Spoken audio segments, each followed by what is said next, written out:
இங்கே பாருங்கள் மக்களே, இது சிவகிரி ஃபாரஸ்ட்டு மலைத்தொடர். இதுக்கு மேலே தான் செண்பகவல்லி தடுப்பணை இருக்குது. அதன் தொடர்ச்சியாக கன்னியமதகு கால்வாய் இருக்குது. அதன் தொடர்ச்சியாக இங்கே கீழே தலையணைக்கு வரும் நீர்வழித்தடங்களும் இருக்கிறது. இதுதான் அந்த மலைத்தொடர். இது வந்து வனத்துறையினுடைய அங்கீகரிக்கப்பட்ட சாலை. இதுதான் மலை அடிவாரம். அந்தளவுக்கு மரங்கள், செடிகள், கொடிகள் ஒன்றும் செழிப்பாக இல்லை. காரணம் என்னன்னு கேட்டால் நீர் இல்லை. இது கோடை காலம் என்பதால் பிரதேசத்தின் மையப்பகுதியில் நீர் இல்லை என்றால் சரி, ஆனால் மலை அடிவாரத்திலேயே நீர் இல்லாத ஒரு சூழல் தான் இருக்கிறது. இதை பார்த்திங்கன்னா, இது வந்து நீர் வழித்தடம். அதாவது இது நீர் வழித்தடம்.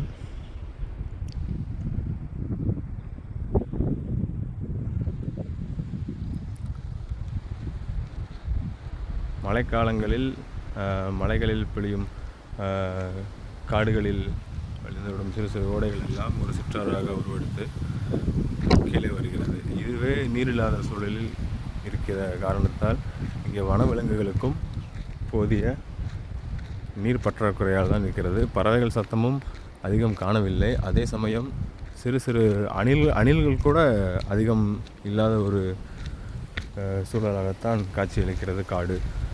காரணம் என்னென்றால் நீர் இல்லை. இப்போ பார்த்திங்கன்னா, இது ஒரு நீர்வழித்தடம். அதாவது மலையிலிருந்து மலை நீர் ஓடையாக உருவெடுத்து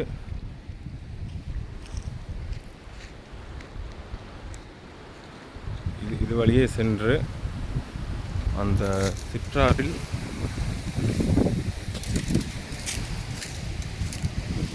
காமிக்கிறேன். இதுதான் அந்த நீர் வளைஞ்சு போகிற பாதை.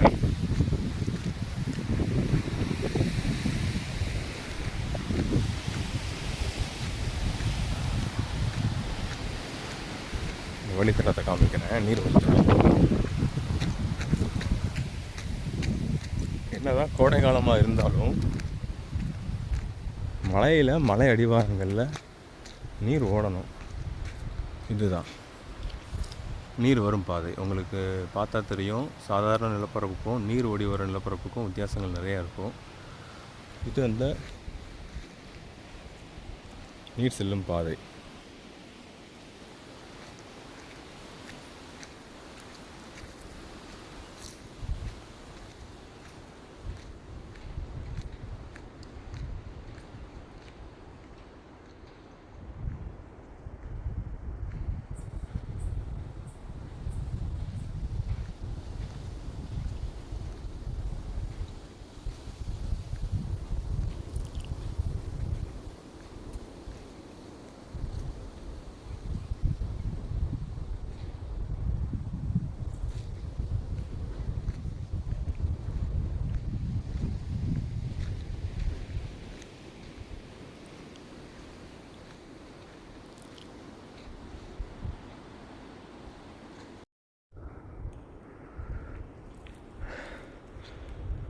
நாங்கள் ஒருபுறம் இயற்கை எப்படி அழிந்து கொண்டு இருக்கிறது, கிடைக்கக்கூடிய ஒரு குறைந்தபட்ச நீர் கூட அண்டை மாநிலத்திலிருந்து கிடைக்கவில்லை என்று காடும் மேடுமாக மலையும் காடுமாக பாடிக்கொண்டிருக்கிறோம். ஆனாலும் என் தேசத்தில் சில சமூக விரோத கூட்டம் காடுகளை ஒரு மதுக்கடைகளாகத்தான், திறந்த வழி மது கூடமாகத்தான் பார்க்கிறார்கள். சமூகத்தில் இப்படியும் மக்கள் இருக்கத்தான் செய்கிறார்கள். இதை பார்த்திங்கன்னா, மலையிலிருந்து வர நீர் வழித்தடம். அதாவது இதை ஒரு காட்டாறுன்னு சொல்லலாம். காடுகளில் கரை புரண்டு ஓடி வரும் மழை நீராகத்தான் இது தெரிகிறது. கோடை காலங்களில் பார்த்திங்கன்னா, இந்த மலைகளிலே நீர் இல்லாத ஒரு சூழல் தான் முற்றிலும் காணப்படுகிறது. தான் நீர் வரும் பாதை.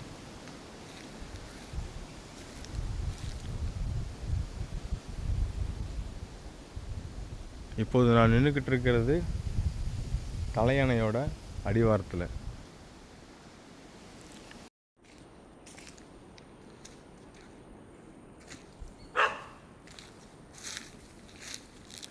இது தலையணையோட கீழ்ப்பகுதி.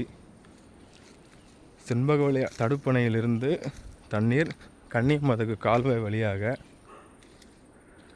வழிந்தோடி வந்து இந்த வழியாகத்தான் உள்ளாற்றிற்கு வருகிறது.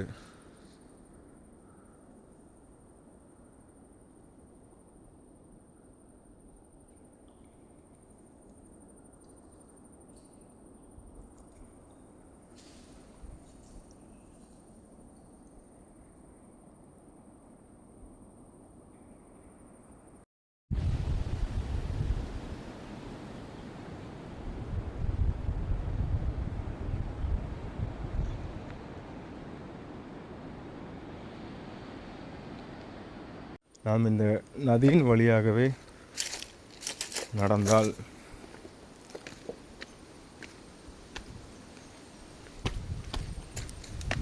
கீழ்ப்பகுதிக்கு செல்ல முடியும் என்று பார்க்கலாம்.